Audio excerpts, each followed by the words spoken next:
Jejak digital kelakuan Ketua BEM UI periode tahun 2018-2021 terhadap pemerintah Jokowi, ditulis oleh Nafis Siwar di siwar.com. Apakah penulis sendiri yang merasakan jika banyak suara atau oknum mahasiswa yang saat ini tidak murni lagi? Penulis melihat jika suara mereka saat ini bukan menyuarakan suara rakyat, tetapi lebih menyuarakan pihak oposisi. Jadi, tidak heran jika pihak oposisi menyanjung tinggi aksi demo oknum mahasiswa ini. Mari kita lihat sekilas tentang jejak digital beberapa oknum ketua BEM di Universitas Indonesia yang merupakan ikon universitas di Indonesia. Ketua BEM UI tahun 2018. Pada tahun 2018, Muhammad Zadid Taqwa, mahasiswa fisika FMIPA UI, yang pernah promosikan PKS atau partai oposisi dan menjabat sebagai Ketua BEM UI, sempat heboh karena berani mengacungkan kartu kuning kepada Presiden Jokowi terkait kasus gizi buruk di Papua. Tetapi dia sendiri malah tidak mau pergi ke Papua.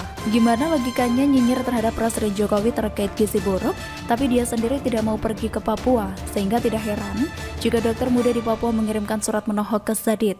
Sebagai informasi tambahan, Zadid Taqwa ini adalah juniornya Riko Marbun yang juga anak fisika UI dan sempat menjadi ketua BEM UI tahun 2002 silam. Riko Marbun ini pernah dilaporkan ke polisi dalam kasus dugaan penyelewengan dana kompensasi BBM yang mencapai 4,4 triliun rupiah. Pada tahun 2013, Riko Marbun yang saat itu menjabat sebagai Direktur Eksekutif Media Survei Nasional atau Median menempatkan PKS sebagai partai tiga besar.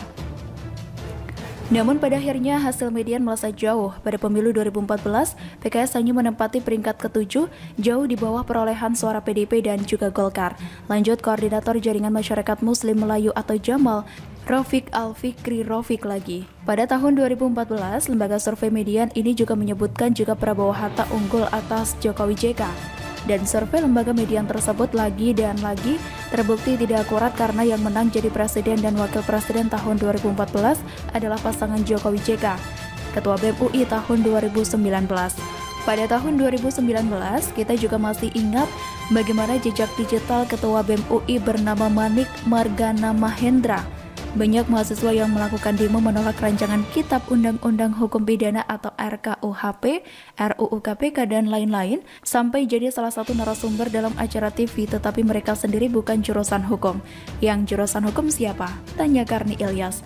Nggak ada, tapi kita sama-sama belajar, ungkap Manik. Gimana logikanya demo tentang produk hukum lalu jadi narasumber di acara live TV yang dilihat banyak orang tapi ternyata bukan orang hukum?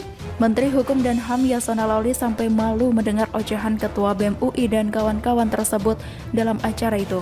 Yang kedua, saya mendengar adik-adik, saya juga aktivis masa mudanya. Jadi kalau saya dulu mau berdebat, saya baca dulu itu barang sampai sejelas-jelasnya sampai saya baru berdebat, kata dia. Kalau ini jujur, sebagai dosen saya malu apa yang saudara sampaikan.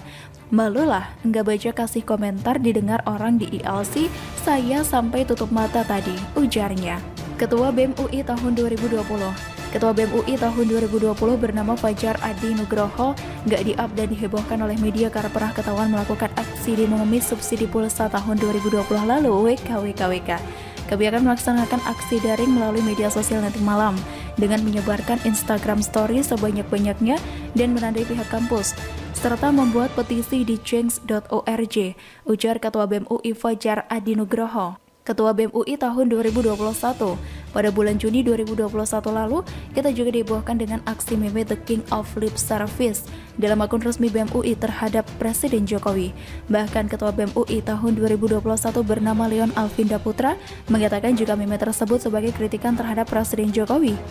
Jika Ketua BEM UI berdalih kebijakan Presiden Jokowi tidak sesuai dengan apa yang disampaikan, lalu kenapa Ketua BEM UI tidak pernah membuat meme The King of Lip Service terhadap Anies Baswedan yang terbukti banyak mengingkari janji kampanyenya sendiri?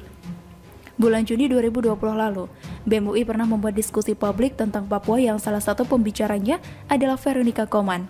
Aneh tapi nyata bukan? BEM UI membuat diskusi publik tentang Papua dengan Veronica Koman yang katanya pengacara atau orang hukum, tapi malah lari ke luar negeri dari proses hukum di Indonesia. Jangan katakan setingkat BEM UI pura-pura tidak tahu. Jika Veronica Koman adalah seorang buronan atau DPO di Indonesia, atau DPO di Indonesia sejak September 2019 lalu, Apakah BEM UI pura-pura tidak tahu jika Veronica Koman yang ngakunya peduli Papua, tapi pernah foto bersama pihak asing yang membawa bendera Organisasi Papua Merdeka atau OPM di luar negeri? Yang mirisnya, Veronica Koman menyebut dirinya ibu kepada Ketua BEM UI dan mengucapkan terima kasih kepada BEM UI. Dan aksi Ketua BEM UI tahun 2021 yang nyinyir terhadap Presiden Jokowi juga dipuji habis oleh tokoh oposisi lainnya bernama Bambang Wijojanto, koleganya Novel Baswedan saat sama-sama di KPK. Selain terlibat kasus saksi palsu, Bambang Wijojanto ini diangkat sebagai Ketua TGUPP, pencegahan korupsi oleh Anies Baswedan. Tapi kenapa banyak terjadi kelebihan bayar di masa pemerintahan Anies Baswedan? Ketua TGUPP pencegahan korupsi, tapi adik kandungnya sendiri seorang koruptor yang vonisnya diperberat oleh MA dari 16 bulan menjadi 9 tahun penjara. WKWKWK. Pada bulan Agustus 2020 lalu, BEM UI pernah membuat diskusi publik tentang bahaya Omnibus Law, di mana salah satu pembicaranya adalah tokoh oposisi bernama Asfinawati atau Ketua YLBHI yang pernah nyinyir mengatakan Presiden Jokowi tidak mau menertibkan buzzer dan juga pendukung beliau. Tapi kita tidak akan pernah mendengar ocehan Asfinawati yang meminta Anies Baswedan menertibkan buzzer dan pendukungnya. Tanya kenapa? Apakah karena Anies Baswedan pernah menjanjikan memberikan bantuan dana kepada YLBHI tahun 2018 silam? Asfinawati ini juga pernah menjabat sebagai Direktur LBH Jakarta periode 2006 hingga 2009, dan LBH Jakarta pernah menerima dana hibah sebanyak 2 miliar rupiah dari Pemprov DKI Jakarta di bawah kepemimpinan Anies Baswedan pada awal Januari 2020 lalu. Jadi sudah paham kenapa Asfinawati dan mereka yang menamakan dirinya oknum atau aktivis anti korupsi tidak berani nyinyir terhadap pemerintahan Jakarta yang banyak mengalami kelebihan bayar di bawah kepemimpinan Anies Baswedan. BEM UI membuat diskusi publik tentang bahaya Omnibus Law. Faktanya, ada 153 antri ingin melakukan investasi di Indonesia setelah Omnibus Law disahkan. Kepala Badan Koordinasi Penanaman Modal atau BKPM, Bahlil Lahadalia mengatakan bahwa setidaknya sudah ada 153 investor yang akan menanamkan modalnya di Indonesia. Ada relokasi beberapa negara seperti Korea, Taiwan, Jepang, Amerika Serikat, Thailand, dan beberapa negara Eropa, katanya melalui konferensi virtual.